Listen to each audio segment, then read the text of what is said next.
The Knicks lost last night, and fans, some of whom blamed Trump, decided to destroy Midtown. Look at this. Chaos everywhere. Look at that poor tree that guy destroyed. Oh, he's getting arrested. He's getting arrested. Look at all these police.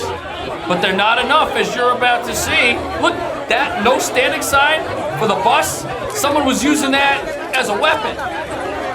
That person's been disarmed.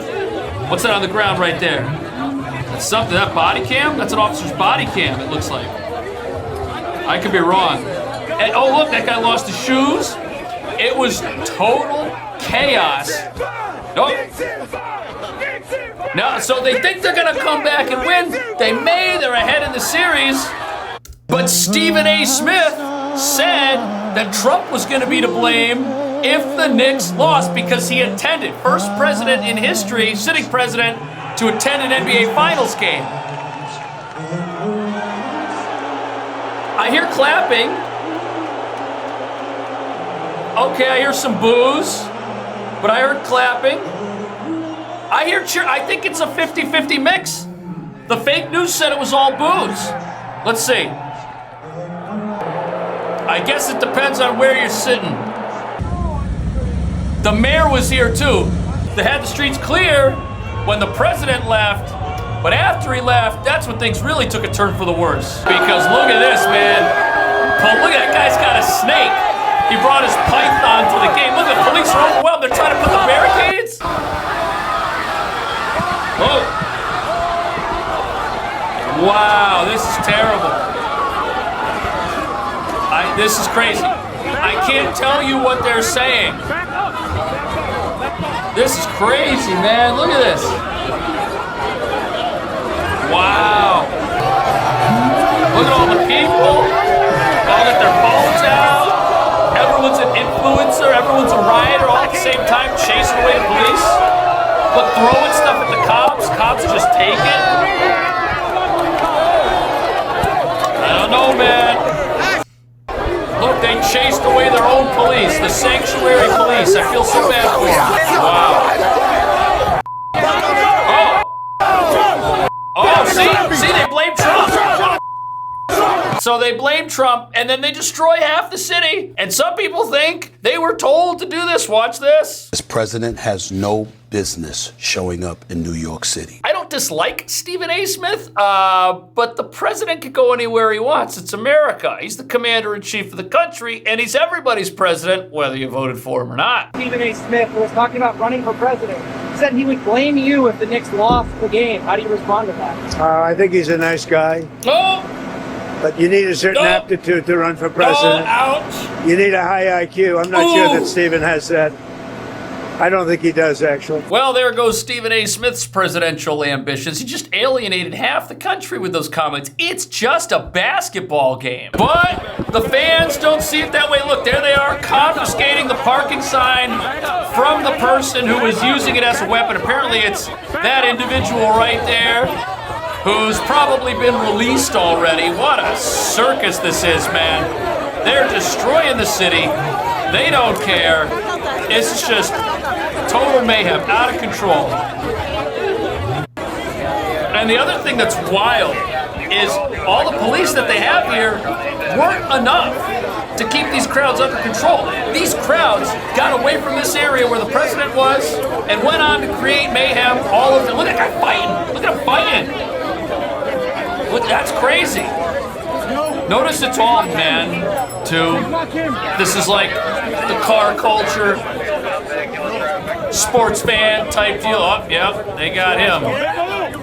Oh, they got the deportation bus over there. These are the city's correction buses. That's where they take you straight to jail. But contrary to what some of the pundits have had to say about this, there were some people who were happy to see the president in New York. Look at this. This is before the game when all the normal people were still outside, not the mobs.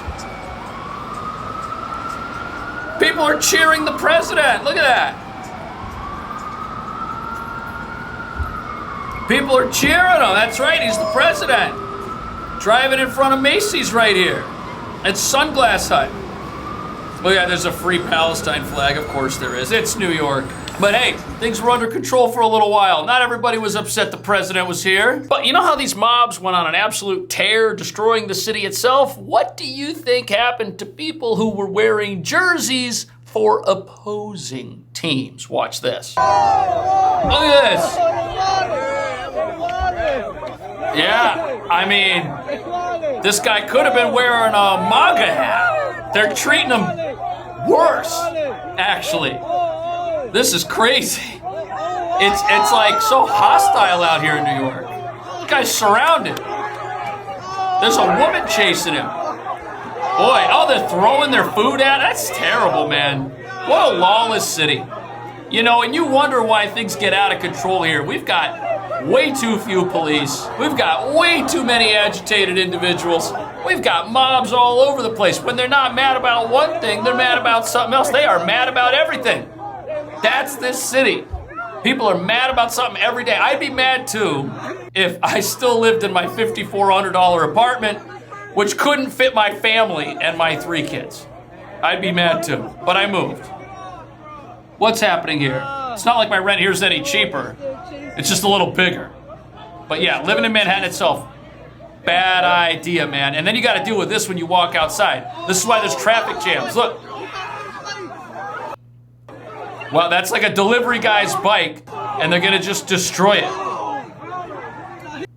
Are they gonna hurl it into the Cinnabon truck? I hope not, man. But just before we continue, quick question. How much control do you have over your money right now? Technology has changed everything, and now it's changing how money works. Crypto started as a niche, but now it's going mainstream. Faster payments, more control, fewer middlemen. This isn't hype, it's where things are going. And getting started today is easier than you think with Rumble Wallet. You can buy Bitcoin, hold dollar-backed stable coins, even own digital gold backed by real gold, all in one place. It's a non-custodial crypto wallet, which means you, not a bank, not some exchange somewhere, are the only one controlling access to your funds. Setup is simple. Rumble Wallet connects to MoonPay, so you can use your debit card, credit card, or bank account and be up and running in minutes. And for a limited time, you can start your wallet off with $10 in stablecoin USDT by downloading Rumble Wallet and entering promo code CashJordan10 when you sign up right now. And you can even use Rumble Wallet to tip your favorite Rumble creators like me directly. Here's what you do. See this QR code?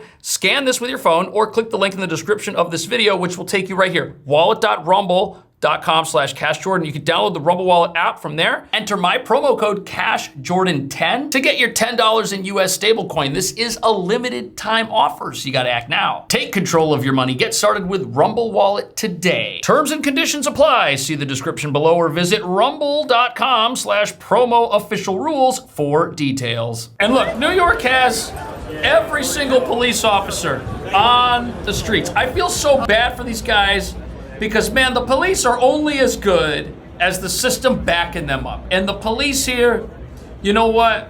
They get lots of funding. They can do lots of hiring if they can convince people to join, which they're struggling to do. But the mayor and the rules here disenfranchise them. All these criminals getting arrested are already back out on the streets. Nobody spent time off the streets, even though they resisted arrest, fought the police, and destroyed the city. Nope, they're all back out. We don't believe in full jails in New York. We believe in empty jails. Unless it's Trump that they want to put in jail. He gets to go. But the mobs, don't release them. You gotta feel bad for the police. It's sad. It's sad to see. They don't even know what's gonna happen. This was before, but look, they're organized.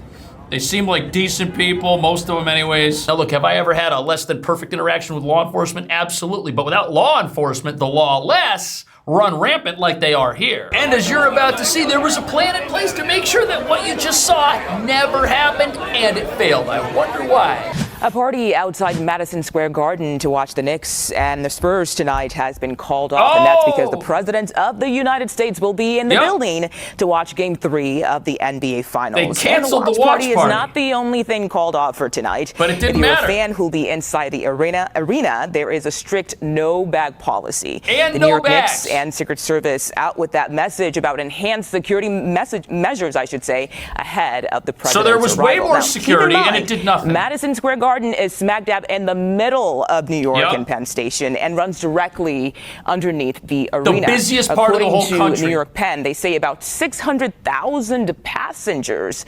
They see those passengers per day. Some of the temporary fencing here. They had fencing that has been brought in just in the last and it didn't matter. Day or so in anticipation of tonight. This area where we're standing just out on the east side of Madison Square Garden, which, remember, is not only the world's most famous arena, as they like to say, but also an office building, and then underneath, of course, is Penn Station. There's a lot going on here. On the other side, on 8th Ave, is the Moynihan train station, which is the busiest Amtrak station in the country. So they shut down the watch party. They canceled all the festivities, and the reason they did that was to prevent the mayhem that we saw, but it didn't work. Why? Because mobs don't care. If mobs want to show up and do what mobs do, the only way to stop them is to build a jail and fill it up, but we won't do that. Meanwhile, people are wondering how the mayor of New York got a ticket which other people were unable to buy for themselves. Watch this. Goalkeeping in a suit and tie this morning at a World Cup event in Central Park. Which 10 people showed up ended for. Up on his knees, but at the Knicks game tonight. And I'll be standing for the duration of the game. We first reported last week that the mayor had purchased a Game 3 ticket, but until today he had not said how much he spent nor where he'd sit. I bought my tickets for nearly $1,000 from Madison Square Garden. So much money. Asked whether he received a discount, Mayor Mamdani said what he paid was the Garden's price for a standing room only ticket. But I don't think you can get them for this did not cheap. immediately respond to our requests for comment. On Ticketmaster today, Yeah, other standing room tickets were reselling for around $5,000. $5,000. Well, great for him. $9,000 was the cheapest ticket I saw. That's crazy. I think it's just impressive that he got into the stadium for that cheap. Eric Adams reported accepting free Knicks tickets worth thousands of dollars when he was mayor. Oh, and he got in so much trouble for that. Everything Eric Adams did, he got this, he got that. This is a disgrace. The mayor's so awful, so lawless. And then Mamdani does something similar, gets a ticket for 10 times cheaper than normal people can find that ticket for. End of the world. Game 3, I guess. I think the Knicks have an amazing team. And Trump if sports wanted to see fever him is win. overtaking New York, the politicians want a piece of it. Tonight will be President Donald Trump's 17th appearance at a major sporting event in his second term. Does this guy even know the difference between Karl Rove and Carl Anthony Towns? Oh my goodness. I don't think so. Do you know the difference between an open border and a closed border? No. Debate over things like the budget and his free grocery stores. Mamdani's choice to pay and to stand tonight, nowhere near President Trump. I will be in a very different section of the stadium. Lets him remind voters he stands against the steep ticket prices that are shutting out so many Knicks and World Cup fans. I mean, but the people who were paying 10 grand had to pay more because special people got tickets for less money. I mean, this is how it works in New York now, I guess. But what about these elected officials losing it over Trump going to a basketball game? Why do they have such a problem with that? So I've had a few things to say about Donald Trump going to the Knicks game. Why? Why don't you do something for our country? You know, at this point, it's game day. And I think Knicks fans just want to enjoy Game 3, the first home game so then why you ruin that we've had in 27 years. Right. So why you But ruin it also is not clear to me that Donald Trump is a big Knicks fan. I mean, does this guy even know the difference between Karl Rove and Carl Anthony Towns? Yeah, well, I don't think so.